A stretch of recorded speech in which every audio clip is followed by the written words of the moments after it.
Olá, tudo bem? Estamos aqui para falar sobre paz, como sair do estresse. É o projeto do Coração Restaurado, capítulo 4. Os textos que a gente inicia, Salmos 34:19, fala que o justo pode passar por muitas adversidades, mas o Senhor livra de todas. Quando nós vamos para Mateus 11, de 28 a 30, ele fala: Venham a mim todos que estáis cansados, sobrecarregados, estressados. É a palavra estressado, né? Darei descanso a vocês. Tome o meu jugo e aprendei de mim, que sou manso e humilde de coração, e vocês encontrarão descanso em minha alma, pois meu jugo é suave e meu fardo é leve. Nós estamos trabalhando com o projeto Coração Restaurado, falando um pouquinho da cura emocional, né? As feridas, nós não enxergamos as nossas dores, nós não enxergamos as nossas distorções. De fato, é como esse iceberg, o que a gente vê é a parte de cima. No entanto, gente, existem tantas outras questões que interferem na forma como nós reagimos às pressões, máscaras que escolhemos utilizar, como nós já estudamos desde o capítulo 1, falando da saúde emocional. Nós também vimos no capítulo 2 que a restauração ela tem a ver com o Espírito Santo. O Espírito Santo é aquele que traz alegria no lugar da depressão, paz no lugar da ansiedade. Então, todo o fruto do Espírito é curativo e nós precisamos de uma visão espiritual para que a gente possa crescer e avançar. No capítulo 13, a gente viu que as raízes das dores, elas vêm das nossas faltas, né? As faltas da afirmação verbal, da afeição física, do investimento pessoal. Muitas vezes foram faltas feitas em nossas casas, então as dores, elas passam pela terceira e quarta geração, como fala o próprio mandamento. Mas também, gente, a cura, ela demanda até 1000 gerações. E a cura é possível, é o que Deus veio prometer através do processo de mudança de caráter. Gente, dar o que a gente não teve dói, mas cura. De fato, a restauração, gente, se completa com o amor. Deus é amor. A semelhança que nós somos criados de Deus é em amor. Então, foi feito o casal, o homem e a mulher, semelhantes a Deus, para crescer em amor. Fomos feitos para amar e sermos amados. Então, a restauração, gente, é um processo de santificação, tem a ver com crescimento em amor. Lógico, honrar os pais, quebrar a maldição, quebrar o ciclo, como aponta esses desenhos, é fundamental. E aí nós vamos para o capítulo de hoje, mas antes, confirmando com vocês esse processo dessa cruz que está aí nesse desenho. A restauração, gente, é algo que ocorre de duas formas: a ligação nossa com o Espírito Santo, que nos leva a Cristo. E Cristo, não importa a dor que você sofreu, ele sofreu todas as dores. E também nós temos a parte horizontal dessa madeira da cruz, que é a ligação de um para com o outro. Então, é de mãos dadas, recebendo e auxiliando, que a gente pode vencer as nossas mazelas. Isso, gente, é para todos. Isso é o que forma a igreja. E falando do tema de hoje, é o estresse, né? O estresse é a adaptação do organismo às demandas ambientais. As reações, estímulos que ameaçam o equilíbrio. É positivo quando o que se libera serve para a gente lidar com essa urgência e resolver. Mas negativo quando a gente não resolve, quando existem outros fatores de estresse internos, né? Então, estresse é a nossa resposta à tensão. Quando Deus criou, ele deu um corpo, ele nos fez capazes de resistir ao estresse, mas ele queria que fizéssemos isso retornando à origem. Quando nós tentamos agir por nossa própria conta, a tensão acumula e o estresse pode se transformar em aflição. Agora, o grande problema são os fatores internos. Os externos, muitas vezes a gente não tem como tirá-los, né? Às vezes uma mudança de ambiente, às vezes uma falta d'água, às vezes notícias negativas, às vezes foi um nascimento de um filho, mudança profissional, falta de emprego, aposentadoria, doenças. Então isso a gente não tem como lidar, mas o grande problema são os fatores internos. Então, por exemplo, questões que existem, né? Perfeccionismo, falta de limite, querer dar conta de algo que a gente não precisa, uma pressa, sempre querendo fazer o melhor. Então, tudo isso pode nos levar a um esgotamento físico e mental, alterações do sono, ou dormir pouco, ou dormir muito, formigamento, problemas de pele, mudança de apetite, problemas de atenção, concentração, memória, burnout devido a muitas responsabilidades, perda de interesse pelas coisas. E essas etapas, gente, elas são tranquilas, né? Mas aqui tem um estudo que fala das 3 etapas: o alarme, a resistência e a exaustão. Vários psicólogos, psiquiatras falam dessas 3 etapas. Então, o alarme, numa situação de risco imediato, eles são benéficos.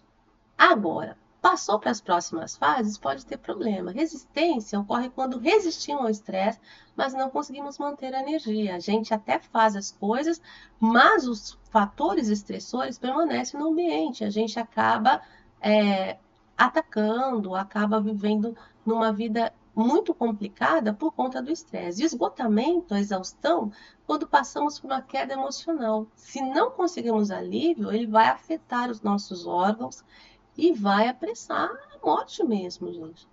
Por que a gente tem tanto estresse? Veja, tem o pecado, então o mundo inteiro está em crise, gente. Isso é um fato, e todo mundo passa por isso. Né? Então, até esse projeto é um estudo que envolve para todos. Satanás é o governante desse mundo, como diz João 12:31. Agora, a gente realiza escolhas equivocadas. Se a gente não coloca o Pai em primeiro lugar, né, e coloca prioridades, tentando agradar pessoas no trabalho, é complicado. Então, o que uma pessoa planta, ela colhe.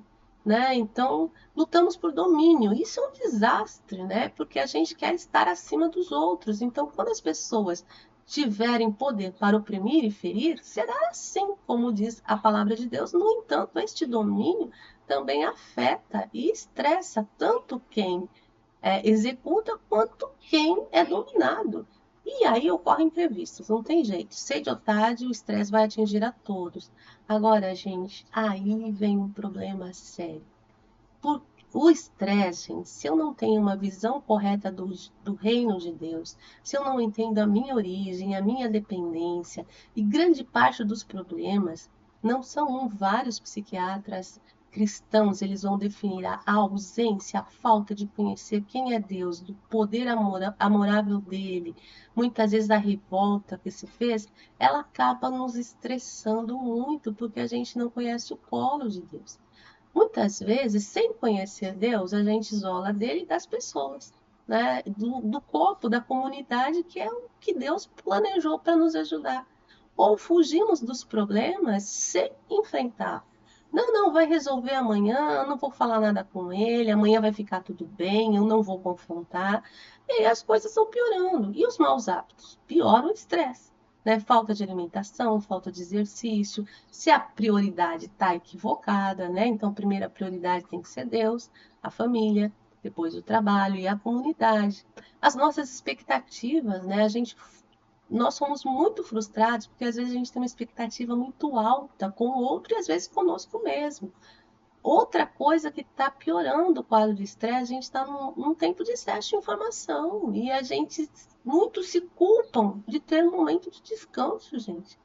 E veja, muitas vezes até o trabalho ou a religião pode ser um fator estressante, porque as pessoas têm compulsividade. Eu quero fazer tudo para Deus, me dedico ao trabalho, me dedico à igreja e estou todo o tempo ali. E muitas vezes esquece de passar o tempo com Deus, esquece de ter tranquilidade no colo de Deus. Isso é problema.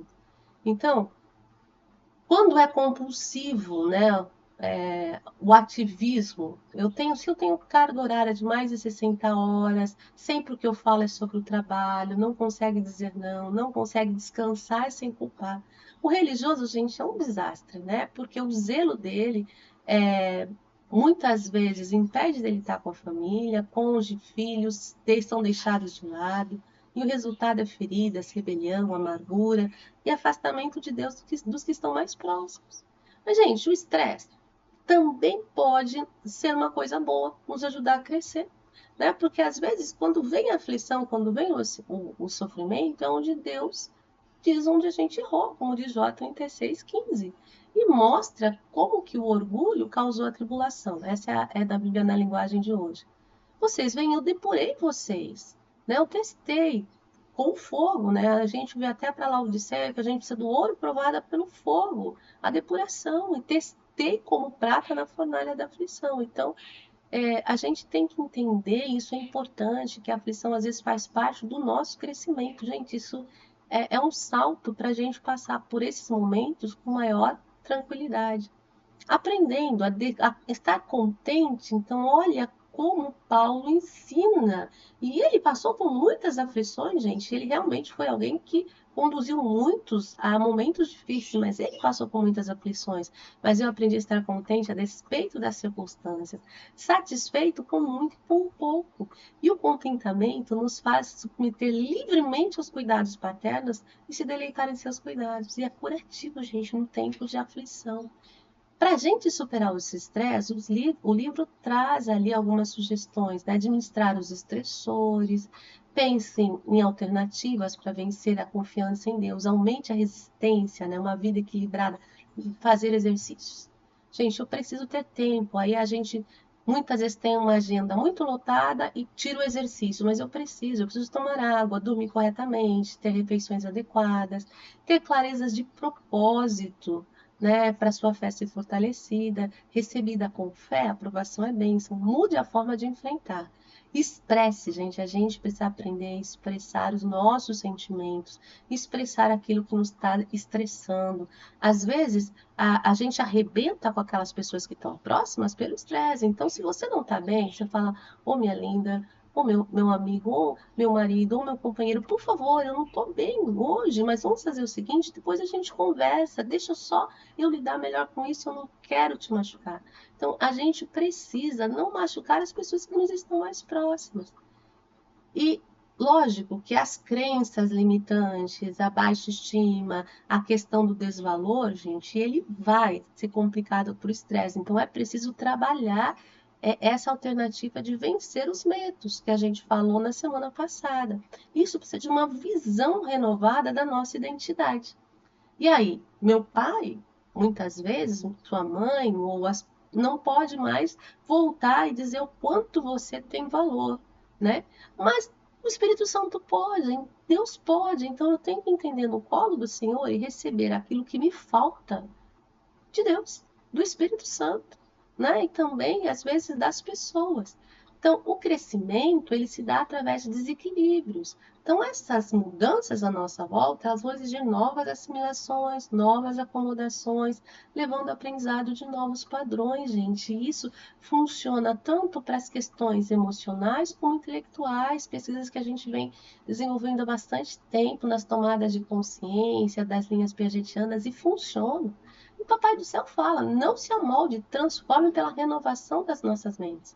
Gente, a santificação tem a ver com esse crescimento, com o crescimento físico, emocional e moral. E detalhe, né? Essa santificação, ela tem a ver com o crescimento em amor.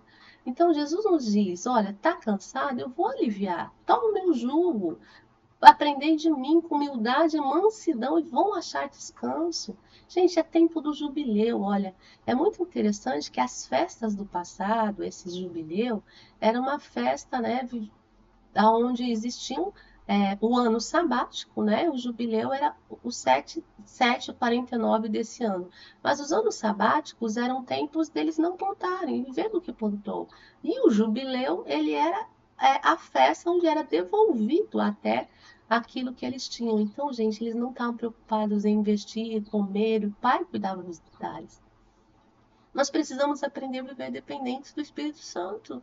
E nós vamos viver esse tempo de alegria, é o tempo de alegria. E, sobretudo, para quem vai viver os últimos dias, ele precisa aprender a viver dessa forma, porque Deus tem planos lindos para a nossa vida.